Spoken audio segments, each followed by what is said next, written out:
Hello everybody and welcome to this playthrough for Rookie Division with various wins. Before we have a closer look at all the content, make sure that you do hit the thumbs up button, also subscribe to the channel and turn on the notifications. For those of you that do want to take the next step in your game and improve it even more, scan the QR code that is here on the screen or use the link patreon.com/golfclashtom you can find in the description down below. That will take you to our platform where you can find all our premium guides, checkpoint challenge, tour play, and tournament play.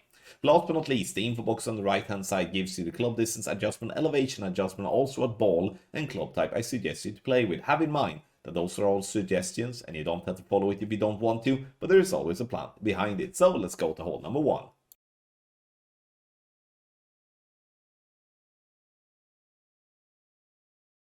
For hole and number 1, we are going to go for pin. And when I say going for pin, meaning that obviously it's going to be difficult to get this shot to drop, but it's going to be fairly easy to get this ball to be on the green or just by the green. So what I'm looking to do is to use a ball with side spin 3, which Katana is perfect, using 4.5 bar top spin. You can see that I'm having the second bounce to be just before the rough line. This to compensate for the compressed ball guideline.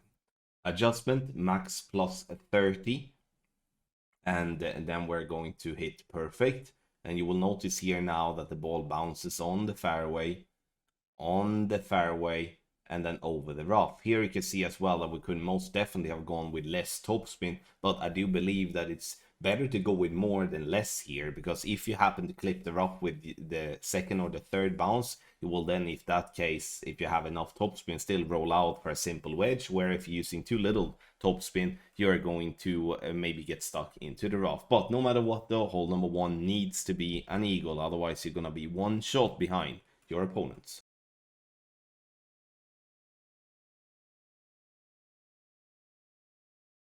For hole number 2, here I want us to play with the Goliath. Even though you do have the Goliath in a low level, you will still have a lot of topspin. And the topspin is what kind of is required here for this type of shot. Sure, if you do have a higher level Goliath, you have a better ball guideline, and in that case also easier to read the outcome of this shot.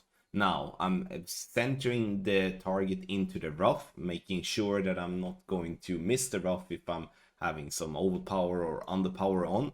So I'm saying this one to be more, let's say that we are treating it more to be safe, and then after that obviously going for pin. Medium distance plus 20, aiming with the ball guideline, or at least my intent is to aim with the ball guideline pointing towards the hole, but as the ball guideline is not fully developed, I'm leaving it short, and it's also then hard to know if I'm aiming slightly left or right or straight towards the pin. It's always going to be around the hole with a perfect ball, and a ball with side spin 3 is definitely very much recommended.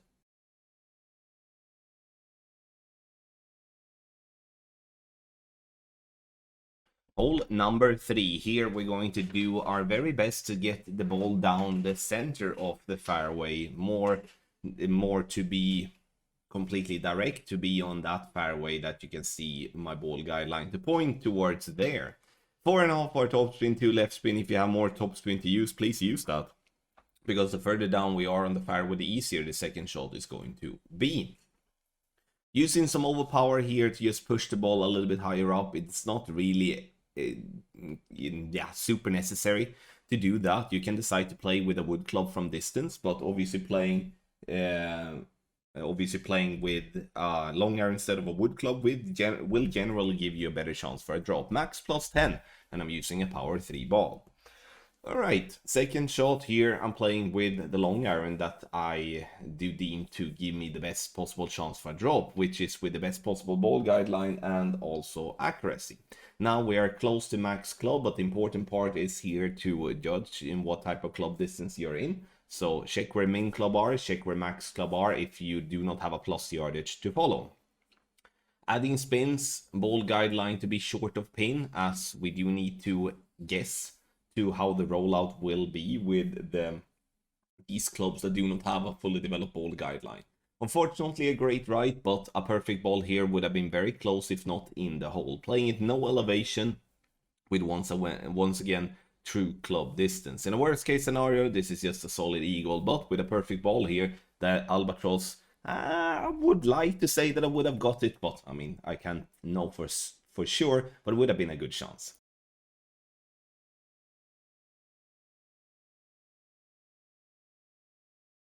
Hole number 4, we have another time a rough bump where we do want to play with the Goliath. This as we do want to have enough topspin to let the ball reach towards the hole. And here you can do two ways. One way is to go with no side spin, and the other way is to go with side spin. The good part with using right spin here would be that you can then move your target more left, especially if you do feel uncomfortable with your ability of pulling straight and also centering the ball properly. But if that's not the case, then we are aiming with only topspin, leaving the ball guideline short to make sure that we do not come in too hot. Adjust max no elevation.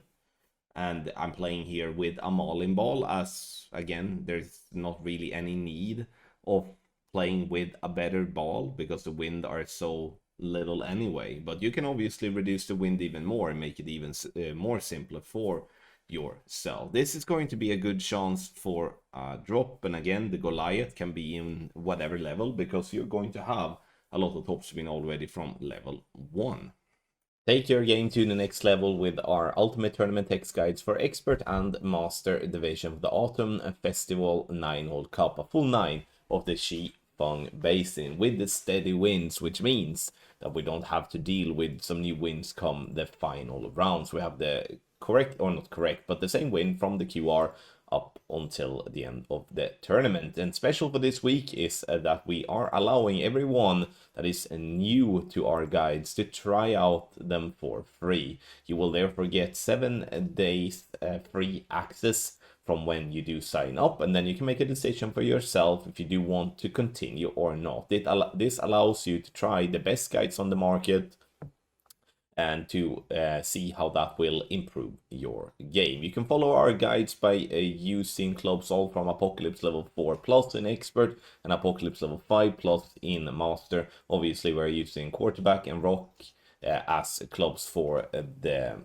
par 3s. That goes for Sniper, of course, as well, with Grizzly and B52 and stuff like that, if those occasions arises. But in general, those are the club levels that we're looking for, which means that you don't have to have the max bag to follow along with the creations we are doing. We are creating content for free to play and paid balls. So if you want to use the Kingmaker in Expert, you can do that. If you want to use a Kingslayer or a Luminary in Master, you can do that, but also invest your paid balls in the content too. How do you go and get access to the 7-day free trial? That is by scanning the QR code here on the screen, or you use the link in the description down below called patreon.com/golfclashtommy. You click start 7-day free trial, and then you will start your 7 days.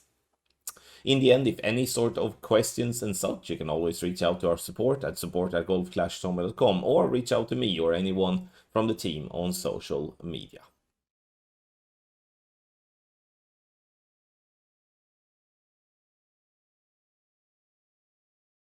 Hole number 5 together with hole number 9 is the toughest of the holes to drop in a consistent way. But the way to go, if you do not have the possibility to play with the big boy clubs and also the better balls, that is to lay up on this first island there just after the water.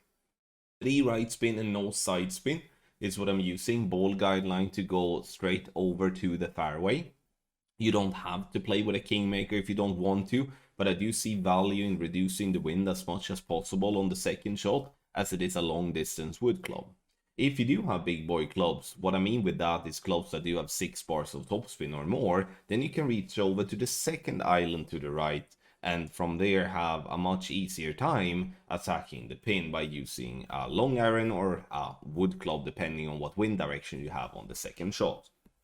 Now, when it comes to the second shot, we are going to bounce over the rough and the sand because we don't have more power than that. So you can see here now that that I'm backing up. I'm trying to find a flat, nice and consistent spot.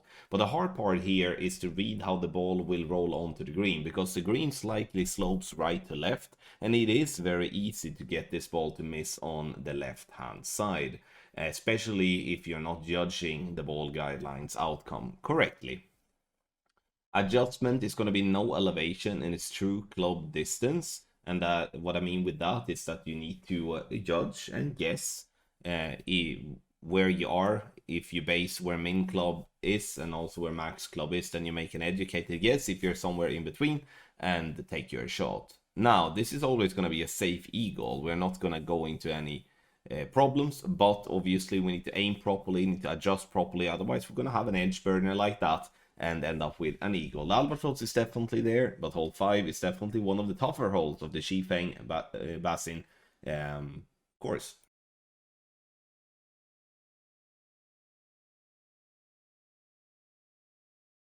When it comes to hole number 6, here we are going to gamble a little bit. And what I mean with gamble is that we're going to use all the 4.5 bar topspin and 2 left spin. And we're going to aim center down the fairway. And now we can go a regular shot here and play ourselves to like a max wedge. But that's not what I want to do here. I'm going to go max overpower, and this is what I mean with a gamble. A gamble here is when I'm taking this max overpower, risking of hitting great, but with the reward in mind that if I do hit perfect or just being lucky with a great, I will get much closer to green than what I would otherwise be. Now I will be for a wedge, and this is obviously a wedge that is going to be easier than if we have a longer wedge, something that is very important to have in mind. Obviously then, with the risk that we're taking, is that if you do hit a bad great left or right, you will be ending up into the rough. But from there, it's still a super simple way for you to get the ball to green and lock in the birdie. But again, that's the risk that you're taking. And if we're looking at the risk versus the reward, I do believe that the risk is worth taking based off the reward that we can be getting if we do make a good drive. But not to have said that this is going to be an easy wedge. You're going to still have to measure to do either an EB school type of version, or you're going to just play it all by feel, which is completely fine that as well. And especially when we do have this type of wind here that is a more or less a straight wind, it gives us definitely some nice room for error. Use the wedge that gives you the best possible ball guideline, and after that use accuracy as a stat. You can see here now, with a perfect ball, we get the ball to roll up onto the green, getting dead center for an eagle here in hole number 6. You can see as well that I'm using a power 5 ball. Here it's most definitely the time where you should be using one of the balls that you have been winning for free in the golden shot.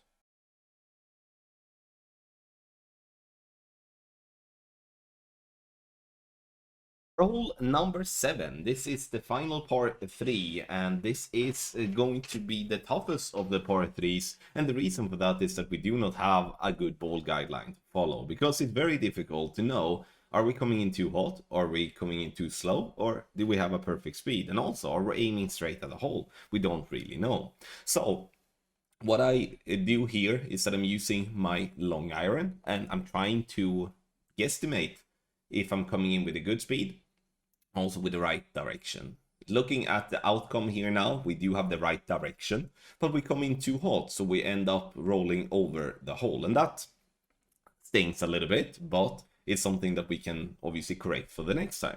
10% elevation, I'm using a navigator ball to reduce the wind a little bit more, but here you can obviously play with a basic ball, as there isn't really any stats required. And we have a very open fairway, so getting I mean, obviously we can all make mistakes, but this is a par 3 where it's very difficult to make mistakes. I would say that making a mistake is harder than to do a hole-in-one.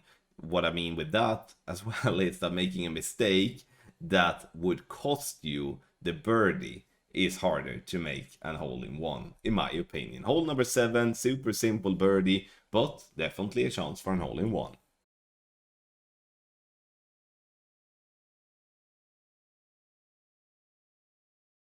For hole number 8, here we're going to bounce on the fairway pad over to the second fairway.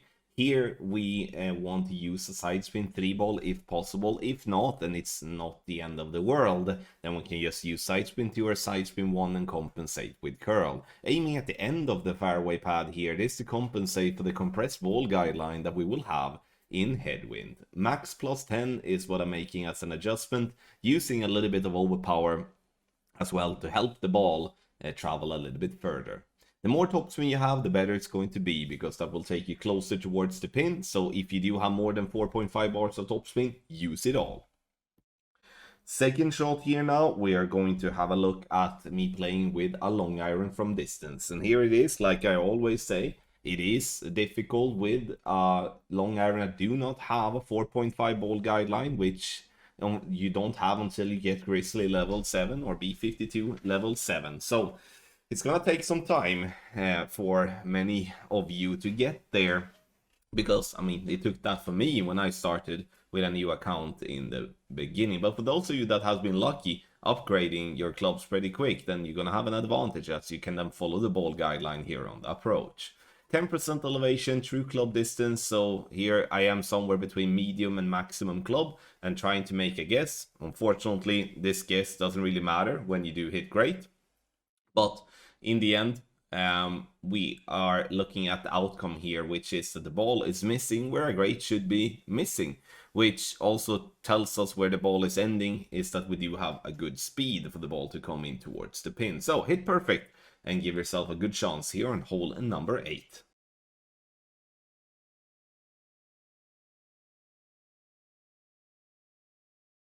For hole number 9, this is a tricky par 5. I would say this is definitely the hardest one to drop, and I'm gonna give you some advice on how to at least give a look at the albatross. So we're gonna go with 4.5 bar topspin and 3 left spin, aiming to be very close to the rough line.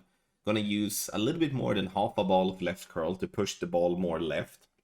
The idea here is to get as far down the fairway to the left possible, combined with also being more on the right side, because the more we are to the right side of this fairway, the closer to the green we will be.